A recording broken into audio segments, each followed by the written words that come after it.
Welcome, friends. This is another episode of Agape Ministries in the garden. I decided to take you with me and smell these beautiful blossoms for you. They are just heavenly. And share with you the love of God. And especially if you're stuck at home, this would be especially pleasant for you to be with me virtually as I'm walking down this beautiful garden. So today's topic is how to reach Agape Love. Agape is a Greek word for the unconditional, perfect love of God that cannot be understood by our brains, our minds. It's beyond. It's the force that holds everything together. So what do I have here for you? Let me smell it once again. Out of this world, folks. Out of this world. So how do we reach God, basically? How do we find balance? And what are the steps? It's quite systematic, meaning there's a system for everything. So to reach God, we must go on periodic sabbaticals from our lives, from our professional lives. We must go on a 7-day fast where we just drink water, nothing but water. And this would allow us to concentrate on God. And so if you're unable to get away from all of your responsibilities, there are retreats. One of them is called the Madonna House. It's up in Canada. Still in North America, for all the North American viewers. Look at that. What do we have here? This is spice viburnum. Korean spice viburnum. Smells heavenly. Let me tell you, it just interrupts my train of thought. But just being in nature is probably 10 to 20% of connecting with God. Listening to the birds chirping, inhaling the aroma of the blossoms, the flowers, the trees, everything is God's creation, and it helps us connect with God. And we must block out all of the negative thoughts. We must, because that's the work of the enemy, the evil one. And he will try to distract us and plant his destructive thoughts. Distractive and destructive. So it's a play on word, but our goal is to focus on everything that has to do with positive connection with nature, and that's what I'm doing here today in the garden as an example. So this is a form of meditation when you basically just simply contemplate and connect with God. This is just absolutely remarkable. So this is one way of being in nature, walking for at least half an hour to an hour every single day. Find a park wherever you live, unless you live somewhere nearby an expansive forest. You just go into the forest. But for those of us who live in cities, we have to find some kind of a artificial connection to God in parks, which still works. I mean, it's still you're surrounded by the energy of God, and through the trees and the birds and the squirrels and the other animals that you could see, rabbits that run around. So it really changes your energy levels. This is one way of connecting with God.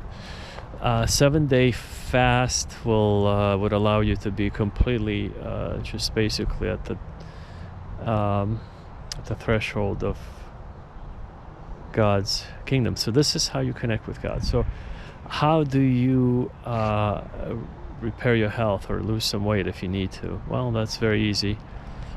Just the fasting itself, the water diet, the intermittent diet, helps actually lose weight in itself, by itself. It cleanses your body, So if you don't eat anything, that's actually good for you. You're not going to die. I mean, I lost 40 pounds on a grapefruit diet, and then then you switch to a grapefruit diet where you eat a grapefruit in the morning, a whole gigantic grapefruit in the morning, and then you eat a very small dinner in the evening. That's it. And then, of course, the activities, daily activities, exercising, dumbbells, pull-up bar, all that stuff. If you can do that, jogging, swimming, biking, then you will be losing a lot of weight, because grapefruits have enzymes, and these enzymes kickstart your metabolism process in a fast gear, so to speak. So this is a simple methodology in a matter of just a couple of minutes. So as far as making money, you might be asking, well, Pastor Sam, how do we make money in this post-pandemic world? Or actually, still we are in this pandemic. It's only spring of 2021. I highly suggest you look into international commodities trading. My focus is on the energy sector. I've been doing this for many years, and it's a recession-proof income, because the countries in the world, especially China, relies on energy commodities to power its economy. So I highly recommend you look into that if you're an entrepreneurially minded person, unless you're 9-to-5er. So if you're just mostly 9 to 5, then perhaps this may not be for you. But if you have an entrepreneurial streak in your system, then look into that. I highly recommend. Or go and look us up on the dark web. And this is where you'll find all of our uncensored materials.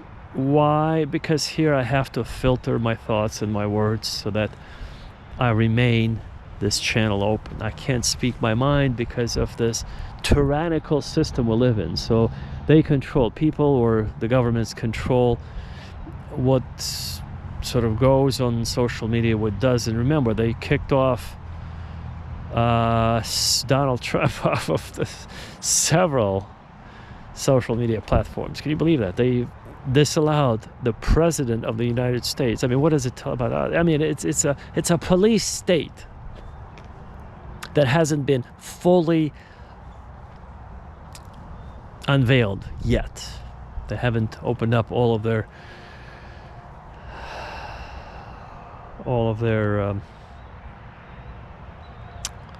the tentacles of the police states have not been fully unfolded. Just wait. So that's why I have started a large following. Right now we're at 43 million on the dark web. And by the way, the dark web is not anything, it's what they tell you to believe. Those are the propaganda machine workers, who work for the tyrannical police state. So they say, dark web is, this is something dark web. No, it's how the internet is done. Is 95% of it is done on the dark web. The other 5% is what you can Google on Google. You could search for in Google. So I highly recommend you get used to it. Get the Tor browser, it's tor.org, and then get connected to the real internet, because this is only for children. This is where I have to censor my thoughts and kind of basically to remain open. Otherwise, if I begin to really tell you what I think about this or that, then they're gonna immediately, if they turned off Donald Trump, what the fuck are they gonna do to some Joe Schmo out of nowhere, out of Schmuckville somewhere, So imagine Donald Trump lost his position on social media platforms. So that tells you where we live, right? So it gives you a little reality check. So, but nonetheless, this is about spirituality, not politics. I simply mention it to let you know where we are. Reality check, meaning it is not a free country. There is no such thing as democracy. It does not exist, folks. It does not exist. So wake up and smell the roses, or go smell your any blossoming trees and flowers you can find wherever you live, because this is the beauty of God. You will be so relieved and so immerse into God's frequency, there's nothing more you need. You just want to be aware what's going on, but not dwell on it, because the dark forces want us to dwell on that. You just say no to the dark forces and they'll leave you alone. And just spend as much time as you can in the park, okay, in nature. Look at this beautiful, beautiful sunset. The sun is setting. It's about 7:35 p.m. Central Standard Time. And it is Monday, the 19th of April, 2021 AD, which stands for Anno Domini, which is a Latin term for, come on anyone, in the year of our Lord. See, everything is connected to God and Jesus and this subject matter that we're discussing. How to sober up from this crazy reality and be on the frequency of God. This is what I call, we have arrived. Frequency of God is the closest thing we're going to get to God in this reality. But also, watch my other videos, how at the age of 5 I was taken to the other side. We were driving in the mountains, innocent age of 5. Remember, you can't get there while being an adult state. That's like you have to be Enoch, the seventh from Adam, who walked with God and then he was no more because God took him. So at the age of 5, we were driving. My parents stopped for, it was just a pit stop. I got out of the car and then I stepped into some kind of other reality. Was gone for about half an hour. My parents thought I was hiding under the car. Of course I couldn't have been hiding under the car. It's impossible physically. But I received this, I was asking questions. I received immediately an answer. Question, answer, question, answer. The language was mathematics. It was not a human language. It was something like mathematics. And the speed, the frequency of question answer was the speed of light. So there was no delay. It's like a constant. It's beyond telepathic. Telepathic is pretty fast, but that one's a million times faster, that kind of communication. So I believe this is where all the souls go to after we depart. We get plugged into this portal from where we all come from, and so all the souls that ever lived, ever, are united, connected, and become inseparable with a permanent sort of a network of I know you, you know me, I know your story, you know my story. And this is infinitely like an instantaneous. When I say speed of light, it's speed of light. It's the best analogy I could make. Meaning, we all are one.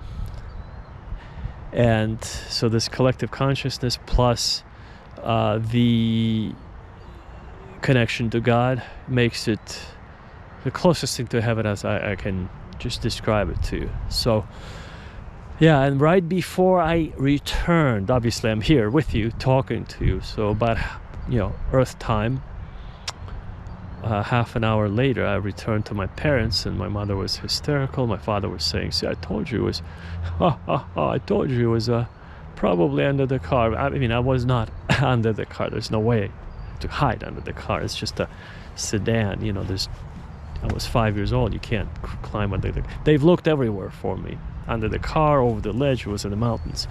They couldn't find me. So I believe I stepped into this sort of a portal gateway or a multi-dimensional opening that sucked me into that other dimension that we are all here walking through, but it's kind of locked. It's locked. We have no access to it. But somehow I've gotten a preview of what that other dimensional world looks like, and the reality of how we all communicate on the other side. It was a beautiful experience. And right before I came, to finish my thought, right before I came, I asked this question. Remember, it was a question answer session. So I said, if all of this, remember, after I pretty much gotten all of my questions answered, and they were not silly, childish questions. There were questions like, who are we? Where is God? Who is God? How do we get here? Who are we? Why do we live to 90? Why is our lifespan is so short? And why diseases? Why wars? Who's causing wars? And legitimate questions that any adult would ask, would want to have the answers for. So right before it was time for me to return, I asked, so if all of this is so simple, and every human being has the capacity to change the history of humankind, I meant for the better. That was my kind of a motivation behind asking that question. Not for the worse, but for the better. If we could create miracles, why doesn't everybody know about this? You know what the answer was to me, that at the speed of light? The answer came back, and if you will, it wasn't the voice, but if you will, sort of the human metaphor, the voice said to me, it's because we're not ready. We would just use it for some kind of negative cause, and we will hurt ourselves. This is why we don't have access to this incredibly sort of, it's right in front of our noses, we just don't recognize it, information field. This is why this portal is hidden, this information is hidden, this knowledge is hidden. We're just basically just a two-step above monkeys. We just invented the wheel, and now we polluted the whole planet is dying because of greed, because of our defective DNA, if you will, using that terminology from the other side. And so our bodies are what is referred to on the other side as the transport units. They're designed, our physical body is designed to transport our eternal souls for just a period of time, and then we depart. This is it. It says our transport units are just transport units. So what's inside of us, we don't even look into, unless you're a yogi, 33rd degree yogi, who can at will stop his heart, So the point of me saying this is that it's right in front of our noses. It's just this information is hidden for our own protection, because we would use it for something negative. We would use it for something that will be so selfish and harmful to other people because of our defective DNA. We never function. Anything we touch typically is going to destroy somebody else's life.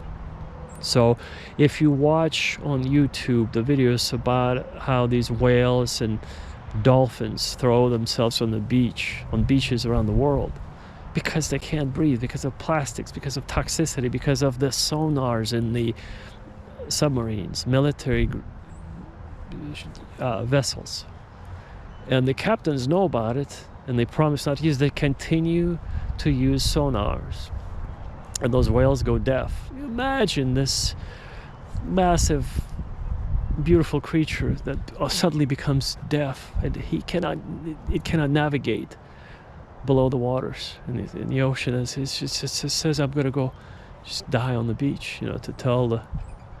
Yes. Well, just to translate the language of the animals, it does exist, first of all. And for all of you animal lovers, I'm going to just give you one example. Not your pet at home who lives with you, but let's say if you meet a fox who's kind of hesitant and wants to come to be petted and just to interact with you. But it says, I would love to, what do they say when they look you in the face? They say, I would love to trust you, but you will probably skin me for my fur and kill me. That's the reality of what we're dealing with. All those animals, they want to trust us, but then that's their dilemma. The animals don't know, can they trust us, or they're going to be killed for fur or for meat, for like these what are those primitive Eskimos doing in their Alaska habitat? They go clubbing. They club those little baby seals for meat. So I called them up. I say, I spoke to those Eskimos in Utqiagvik. That's how they pronounce the town of Barrow, Alaska. They don't call it Barrow. That's the English name. They call it Utqiagvik. and they have to do that sound like that. You know, that's their linguistic sort of peculiarity. So I spoke with this guy, Bill. You know, I said, Bill, what do you need? So they're short about 300K.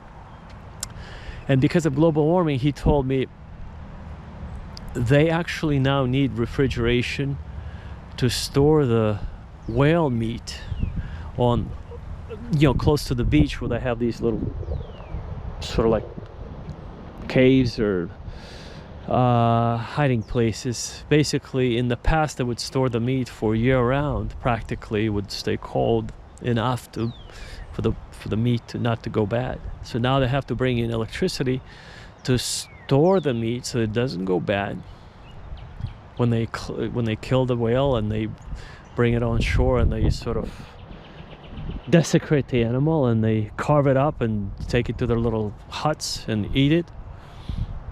You know, I said, Bill, why don't you just go fucking buy some canned motherfucking salmon? You know what I'm saying? Why do you kill an innocent animal where you could get some fish? You know what he said? He says, well, it's actually not for meat, it's our culture. I said, culture my fucking ass, man. Just, you're so primitive, it's unbelievable. They actually explode the head of a whale with a bomb. So that harpoon that they used to use, it used to be just a harpoon, and then there was some regulation that you couldn't, what they would do is they kill the whale and they would drag it in the ocean for like half an hour to an hour in these little tiny boats, motorized boats with Yamaha engines in them. And the whale would essentially give up and die, you know, just bleed to death with a harpoon stuck in his skull. Picture that? Okay. So then some regulation says it's too inhumane. You gotta kill it quicker, not just for half an hour, dragging him around and, you know, spilling the blood. So they now have to put a very high explosive on the tip of the harpoon. So when they hit it, there's a triggering mechanism. It detonates itself and then explodes inside the whale's brain, its skull. So the brain explodes inside and it kills him with a large fucking explosion. So that's what those Eskimos do. You understand? In Yutkavik. Now you can Google that little town, Yutkavik. That's how they say it. Yutkavik.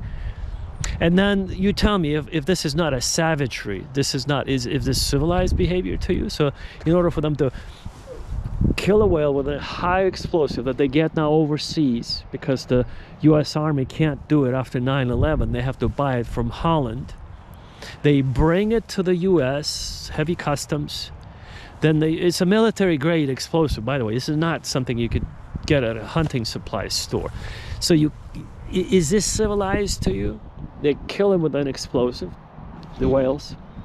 And they always go over the quota. I think the quota is 120 whales per year, or something like that for their Yutkavik region. It's called the North Slope of Alaska. And they go something like 170, which is a felony. So they're committing felony over and over and over again, according to the International Whaling Commission, IWC. But besides that, just picture that. They kill a whale with an explosive, bring it on shore, do a little dance around it, ceremonial dance, then carve it up, chop it up, and then take it home to their little huts. And then they bleed the state for state and federal funding for some kind of compensation that they need to survive on. So there are hardly any jobs. So there's nothing to do for them. They're basically the rest of the, I guess, the United States is supporting them. So they kill the whales, do the little dance. Now they have electricity. They're talking about getting electricity to these little caves. They have refrigeration, commercial grade, so the meat doesn't go bad because of global warming. Now they blame the white people. White people cause all the problems, right? Motherfuckers, it's unbelievable, you know? It's just, this is the universe we live in. They kill the whales, do a little dance, chop, chop, chop, Go eat some raw meat. I said, motherfucker, why don't you go and buy some canned salmon, man? Canned motherfucking salmon. It tastes just as fucking good. You don't have to kill those whales or club those little baby seals. Did you see the faces of those baby seals? It almost looks like a child's face.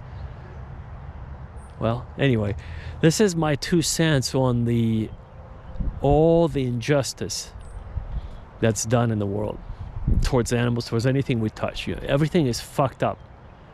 And the only way to be able to stay balanced in harmony is through this, like this. Just you come up and you inhale and you say, thank you, Father, thank you, God, for granting us another day. And then you just remain silent, and then you meditate and you pray to God over and over and over again, meaning every day for half an hour, at least for an hour if you can. So, but other than that, everything we touch is, with our defective DNA, is just, it's really, really bad. It's never good. From the whales to the bees, honeybees that are disappearing because of the ecological disaster situation in the world, So what are we going to do, folks? When are we going to sort of repair a defective motherfucking demonic DNA and switch into God's frequency? When are we going to stop clubbing baby seals and detonate the brains of seagoing large fish like whales? When are we going to stop that? No, I don't know. You tell me. Is this normal to you or not? There's a peaceful whale just floating, doing its own business, and then these savages come up, those Eskimos from Utqiagvik. And in other places, those savages live in that whole sort of a region. There's like if you're a whale, you want to avoid that savagerous region. You want to be somewhere in but in San Diego, you see those sonars from submarines. So it's no matter where you go. If you're an animal, you run into danger. This is why I said that in the language of an animal, if you were to meet a whale, or you can translate it, a whale's language, or a fox's language, or a wolf's language, even a wolf. He says, human, I want to trust you, but I don't know if I can because of what you do to us. So we're worse than animals. There's some footage, rare footage, on YouTube if you pull up, where a wounded little mountain goat was protected by a mountain cougar from being attacked by other animals. So this mountain cougar did not eat that particular animal that normally you would assume would be eaten by this mountain lion, but it was protected. So that mountain lion licked the goat's wounds, and he kept him alive because some other animals try to attack him. It's amazing what you could see, actually. So the animals sometimes, it's like a different dimension. Some highly elevated mountain lion was protecting a wounded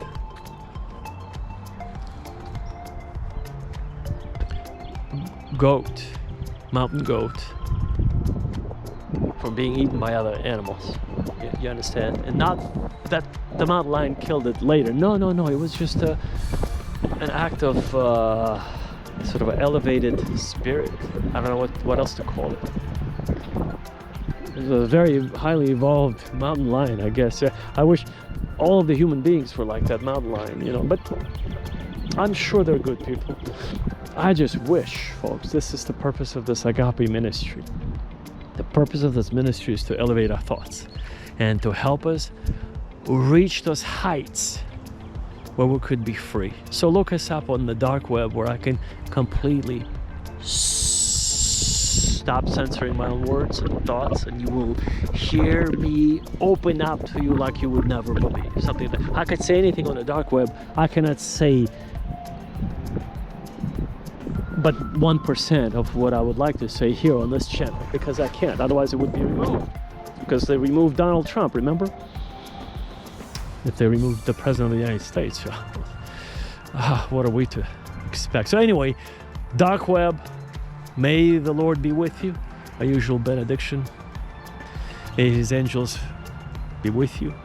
May they guard you, keep you safe, away from all evil. God bless you. Take care. And I hope to see you at the very top.